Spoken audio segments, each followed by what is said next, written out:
423 ಮಾನ್ಯ ಮಹಿಳಾ ಮತ್ತು ಮಕ್ಕಳ ಅಭಿವೃದ್ಧಿ, ವಿಕಲಚೇತನರು ಮತ್ತು ಹಿರಿಯ ನಾಗರಿಕರ ಸಬಲೀಕರಣ ಸಚಿವರನ್ನ ಕೇಳಕ್ಕೆ ಬಯಸ್ತೇನೆ. ಅಧ್ಯಕ್ಷರೇ, ಉತ್ತರವನ್ನು ಒದಗಿಸಲಾಗಿದೆ. ಅಧ್ಯಕ್ಷರೇ, ನಾನು ಮೈಸೂರು ನಗರದ ವ್ಯಾಪ್ತಿಯಲ್ಲಿ ಪ್ರಸ್ತುತ ವಿಕಲಚೇತನರು ಎಷ್ಟು ಸಂಖ್ಯೆಯಲ್ಲಿದ್ದಾರೆ ಅನ್ನುವಂಥದ್ದನ್ನು ಮೊದಲನೇ ಪ್ರಶ್ನೆ ಕೇಳಿದ್ದೆ ಅಧ್ಯಕ್ಷರೇ. 12,022 ವಿಕಲಚೇತನರಿದ್ದಾರೆ ಅನ್ನುವಂಥ ಉತ್ತರವನ್ನು ಕೊಟ್ಟಿದ್ದಾರೆ. ಇದರಲ್ಲಿ ವಿಕಲಚೇತನರು ಕೃತಕ ಅಂಗಾಂಗ ಕಾಲು ಜೋಡಣೆಗೆ ಎಷ್ಟು ಅರ್ಜಿ ಬಂದಿದೆ ಅಂತ ಕೇಳಿದ್ರೆ ಕಳೆದ 3 ವರ್ಷದಿಂದ ಒಂದೇ ಒಂದು ಅರ್ಜಿ ಬಂದಿಲ್ಲ ಅನ್ನುವಂಥ ಉತ್ತರ ಬಂದಿದೆ ಅಧ್ಯಕ್ಷರೇ.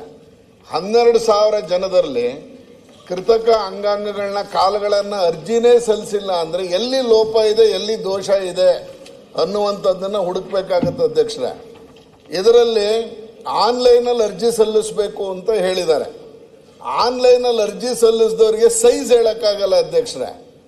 ಆಫ್ಲೈನಲ್ಲೂ ಅವಕಾಶವನ್ನು ಮಾಡಿಕೊಡಬೇಕು. ಎರಡನೇದು, ಯಾಕೆ 3 ವರ್ಷದಿಂದ ಅರ್ಜಿ ಬಂದಿಲ್ಲ ಅನ್ನುವಂಥನ್ನ ಅಧಿಕಾರಿಗಳ ಸಭೆಗಳನ್ನು ನಡೆಸಿ ಇದಕ್ಕೆ ವ್ಯಾಪಕವಾದಂಥ ಪ್ರಚಾರವನ್ನು ಕೊಡಬೇಕಾಗಿತ್ತು ಅಧ್ಯಕ್ಷರೇ. ಇಷ್ಟು ಒಳ್ಳೆ ಯೋಜನೆಗಳು ಸರ್ಕಾರದ ಒಳಗಿದ್ರೂ ಪ್ರಯೋಜನವನ್ನು ಪಡ್ಕೊಳ್ಳೋಕ್ಕೆ ಆಗದೆ ಇರುವಂಥ ಅಂಗವಿಕಲರಿಗೆ ಸಹಾಯವನ್ನು ಮಾಡಬೇಕು ಅಧ್ಯಕ್ಷರೇ. ಆ ಹಿನ್ನೆಲೆಯಲ್ಲಿ ಆನ್ಲೈನ್ ಹೇಳ್ತಾರೆ, ಸೇವಾ ಸಿಂಧು ಪೋರ್ಟ್ಗೆ ಹೋಗ್ಬೇಕು ಅಂತ ಹೇಳ್ತಾರೆ. ಸೇವಾ ಸಿಂಧು ಪೋರ್ಟ್ಗೆ ಹೋಗಕ್ಕೆ ಆಗಲ್ಲ ಅಧ್ಯಕ್ಷರು, ಕಾಲಿಲ್ಲ ಅವರಿಗೆ.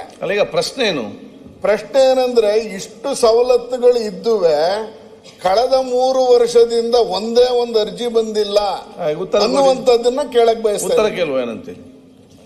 ಸನ್ಮಾನ್ಯ ಅಧ್ಯಕ್ಷರೇ, ಮಾನ್ಯ ಶಾಸಕರ ಕಾಳಜಿಗೆ ನಾನು ಅಭಿನಂದನೆಯನ್ನು ಸಲ್ಲಿಸ್ತೀನಿ. ನಾವು ಉತ್ತರದಲ್ಲಿ ನಾನು ಕೂಡ ನೋಡಿದೆ ಯಾಕೆ ಈ ರೀತಿ ಉತ್ತರ ಕೊಟ್ಟಿದ್ದಾರೆ ಅಂತ ನಾನು ಕೂಡ ಕೇಳ್ತೀನಿ. ಬಟ್ 2023-24ರಲ್ಲಿ 10 ಅರ್ಜಿಗಳು ಬಂದಿದ್ದಾವೆ. 24-25ರಲ್ಲಿ 31 ಅರ್ಜಿಗಳು ಸ್ವೀಕೃತವಾಗಿದ್ದಾವೆ. ಮತ್ತು ಎಲ್ಲರಿಗೂ ಕೂಡ ಕೃತಕ ಕಾಲನ್ನು ನಾವು ಈಗಾಗಲೇ ವಿತರಣೆ ಮಾಡಿದ್ದೀವಿ. ಇಲ್ಲಿ ಉತ್ತರದಲ್ಲಿ, ತಮ್ಮ ಉತ್ತರದಲ್ಲಿ ನಾನು ಕೂಡ ಈಗ ನೋಡಿದೆ, ಅದು ತಪ್ಪಾಗಿದೆ. ಅದಕ್ಕೆ ನಾನು ಅಧಿಕಾರಿಗಳ ಹತ್ರ ಮಾತನಾಡ್ತೀನಿ. 25-26ರಲ್ಲಿ ಸೇವಾ ಸಿಂಧು ಪೋರ್ಟಲ್ ಮುಖಾಂತರ 20 ಅರ್ಜಿಗಳನ್ನು ನಾವು ಸ್ವೀಕಾರ ಮಾಡಿದ್ದೇವೆ. ಮತ್ತು ಅವರೆಲ್ಲರಿಗೂ ಕೂಡ ಕೃತಕ ಕಾಲಗಳನ್ನು ಈಗಾಗಲೇ ಕೊಡಲು ಕ್ರಮವನ್ನು ವಹಿಸಿದ್ದೇವೆ.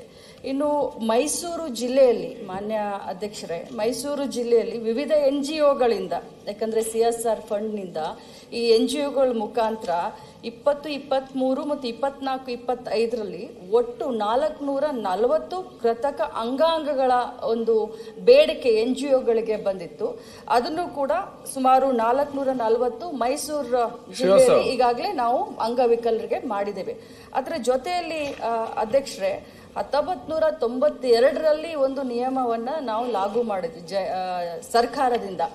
ಅಂದರೆ ಈ ಎಲ್ಲ ಸರ್ಕಾರದ ಯೋಜನೆಗಳನ್ನು ಪಡಿಬೇಕು ಅಂತಂದರೆ ಅವರು 10 ವರ್ಷ ಒಂದೇ ಸ್ಥಳದಲ್ಲಿ ವಾಸವಾಗಿರಬೇಕು.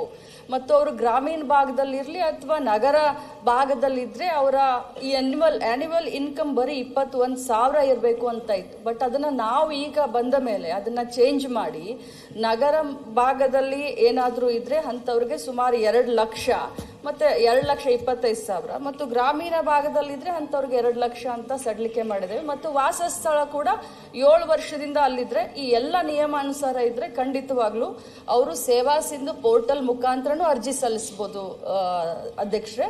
ಮತ್ತು ಲಿಖಿತ ಮುಖಾಂತರ ಪರ್ಸನಲ್ ಆಗಿ ಬಂದು ಕೂಡ ಅರ್ಜಿಯನ್ನು ಸಲ್ಲಿಸ್ಬೋದು.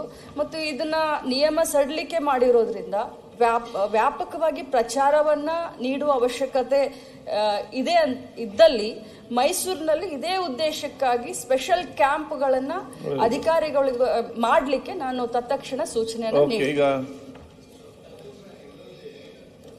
ಅಧ್ಯಕ್ಷರ, ಇದರಲ್ಲಿ ಒಂದು ಕ್ಲಾಸು ನೆನ್ನೆ ಅದೇ ಮೇಡಮ್ ಹೇಳ್ದಂಗೆ, ಸಚಿವರು ಹೇಳ್ದಂಗೆ 27/1ಕ್ಕೆ ನೆನ್ನೆ ಮಾರ್ಪಾಡು ಮಾಡಿದ್ದಾರೆ. ಬಹಳ ಸಂತೋಷ, ಇದನ್ನು ಸ್ವಾಗತ ಮಾಡ್ಬೋದು.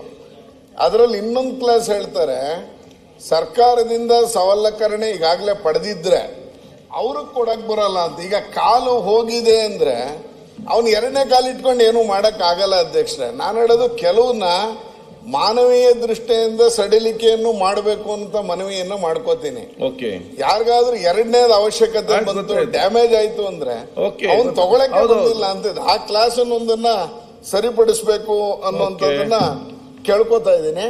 ತಾವ್ ಹೇಳ್ದಂಗೆ ಕ್ಯಾಂಪ್ಗಳನ್ನ ಮಾಡಿದ್ರೆ, ಯಾಕಂದ್ರೆ ಅಧ್ಯಕ್ಷ ಚರ್ಚೆ ಬೇಡ ಅಲ್ಲ, ಕ್ಯಾಂಪ್ ಮಾಡ್ತಾರಲ್ಲ ಈಗ. ಇಲ್ಲ ಅಧ್ಯಕ್ಷ, ಈ ವರ್ಷದಲ್ಲಿ 4 ಕ್ಯಾಂಪ್ ನಮ್ ಕ್ಷೇತ್ರದ ನಡೀತು. ಓಕೆ, ಸುಮಾರು 5,000 ಜನ ಬಂದು ಈ ಮಾಡ್ಯುಲರ್ ಜೈಪುರದಿಂದ ಏನ್ ಬರುತ್ತೆ ಮಾಡ್ಯುಲರ್ ಕೃತಕ ಅಂಗಾಂಗಗಳು, ಅದನ್ನ ತಗೊಳಕ್ಕೆ ಸಾಲ್ಗಟ್ಲೆ ನಿಂತಿದ್ರು. ಆ ಹಿನ್ನೆಲೆಯಲ್ಲಿ ಕ್ಯಾಂಪ್ಗಳನ್ನೇ ಜಾಸ್ತಿ ಮಾಡಬೇಕು ಅನ್ನೋ ಮನವಿಯನ್ನು ಮಾಡ್ತಾ ಇದ್ರ ರಿವ್ಯೂ ಮೀಟಿಂಗು ಮಾಡಬೇಕು ಮೇಡಮ್ ಅವರು ಅಂತ ಕೇಳ್ಕೊತಾ, ಮೂರನೇದು ಇದಕ್ಕೆ ಆಫ್ಲೈನ್ ಅಲ್ಲಿ ಹೇಳಿದಿರಿ, ಈ ಮಾನದಂಡವನ್ನು ಸ್ವಲ್ಪ ಸಡಿಲ ಮಾಡಿಕೊಟ್ರೆ ಎಲ್ರಿಗೂ ಅನುಕೂಲ ಆಗುತ್ತೆ ಅನ್ನುವಂತ ಮನವಿಯನ್ನು ಮಾಡ್ಕೊತಾ ಮಾತಿಗೆ ವಿರಾಮ ಹೇಳ್ತೀನಿ. ಕೃಷ್ಣಮೂರ್ತಿ ಮಾನ್ಯ ಅಧ್ಯಕ್ಷರೇ,